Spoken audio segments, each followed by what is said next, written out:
As primeiras aplicações do arco elétrico para fusões de metais foram patenteadas na Inglaterra por Nicholas Bernardos, estabelecendo o arco elétrico entre um eletrodo de carvão e o metal base, sendo o metal de adição introduzido separadamente. Por volta de 1880, o russo Slavianov simplificou o processo eliminando o eletrodo de carvão em um dos polos da fonte de energia e substituindo-o por um eletrodo nu. Até o início do século XX, muitas soldas eram feitas pelo método de forjamento, como mostrado neste filme de 1904.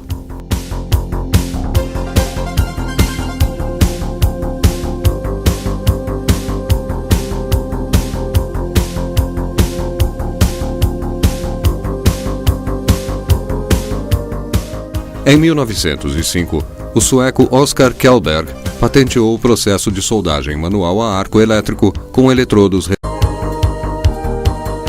A soldagem elétrica com eletrodos revestidos é um processo que efetua a união entre metais através de um arco elétrico estabelecido entre um eletrodo metálico revestido e as partes a soldar.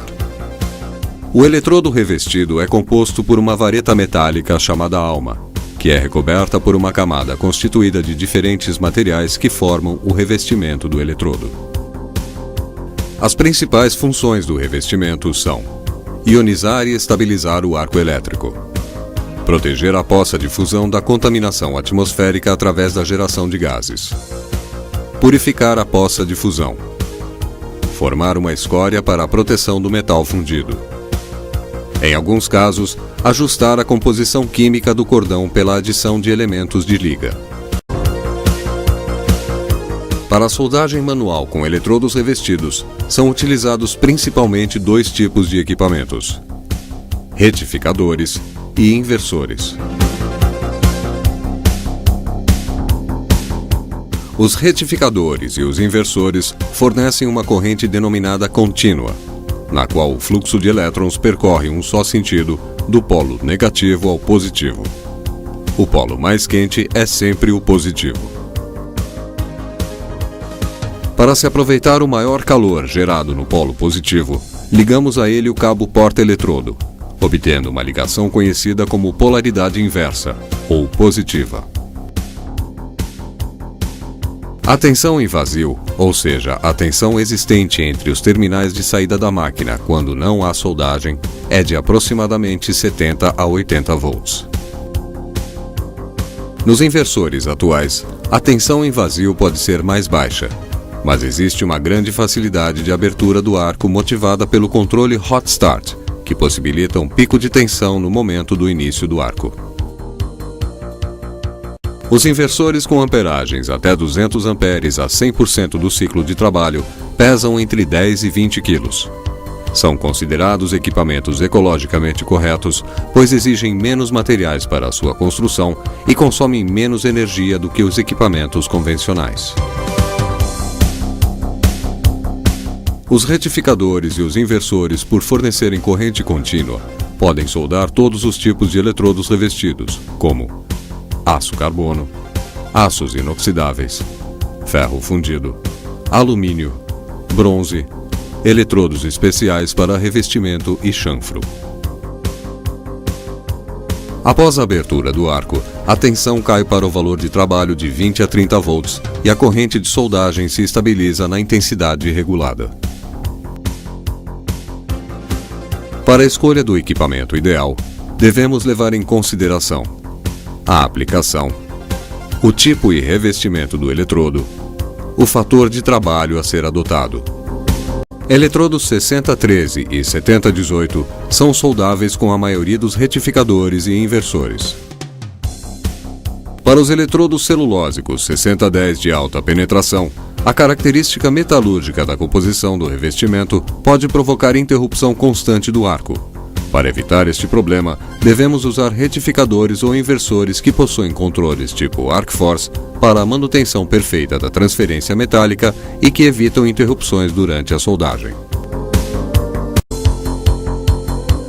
Um dos principais acessórios utilizados no processo é o porta-eletrodo, cuja função é transferir a corrente gerada na fonte para o eletrodo. Há vários modelos de porta-eletrodos a serem escolhidos em função da amperagem a ser utilizada. Os cabos de soldagem conduzem a corrente elétrica do equipamento para o porta-eletrodo e a peça a ser soldada, fechando assim o circuito elétrico. Para a escolha do diâmetro do cabo de soldagem a ser utilizado, devemos considerar a intensidade da corrente e seu comprimento total, conforme indicado na tabela. Caso seja necessário prolongar o comprimento do cabo de soldagem, é aconselhável o uso de conectores desenvolvidos para este fim. Para fixar o cabo terra na peça a ser soldada, é utilizada uma garra fabricada de acordo com a amperagem. A alma metálica tem diâmetros entre 1,6 e 6 mm, sendo recoberta por uma camada de fluxo conhecida como revestimento. O valor da corrente de soldagem deve ser escolhido para se obter fusão e penetração adequadas sem dificultar o controle da poça de fusão. A regulagem da intensidade da corrente para cada eletrodo depende do seu tipo, do diâmetro e da posição de soldagem. Para saber a faixa de amperagem para cada tipo de eletrodo, é necessário consultar as tabelas do fabricante, que podem variar de acordo com a posição de soldagem. Para obter uma junta sem defeitos, é fundamental uma boa preparação das partes a serem soldadas.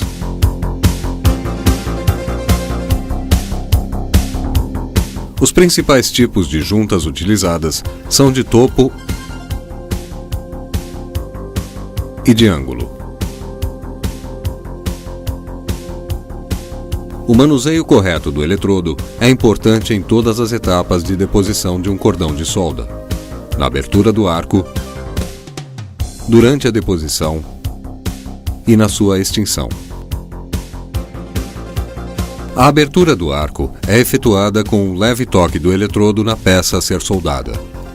Posteriormente, deve-se manter o comprimento do arco o mais constante e o mais curto possível, mergulhando o eletrodo em direção à poça de fusão na mesma velocidade de seu consumo. Durante a deposição do cordão, poderão ser efetuados movimentos laterais do eletrodo em relação ao eixo da solda. Esses movimentos permitem depositar um cordão mais largo e a flutuação da escória, garantindo a fusão das paredes do chanfro. Existem várias posições de soldagem, sendo a mais utilizada a posição plana, movimentando o eletrodo conforme indicado no desenho. Outras posições utilizadas: horizontal, vertical ascendente, vertical descendente, sobre cabeça.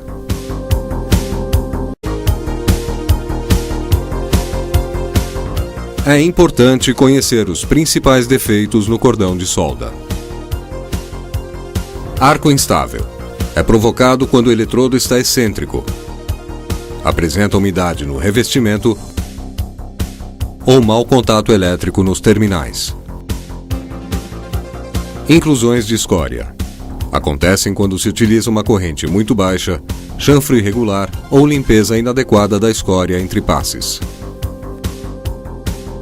Falta de penetração.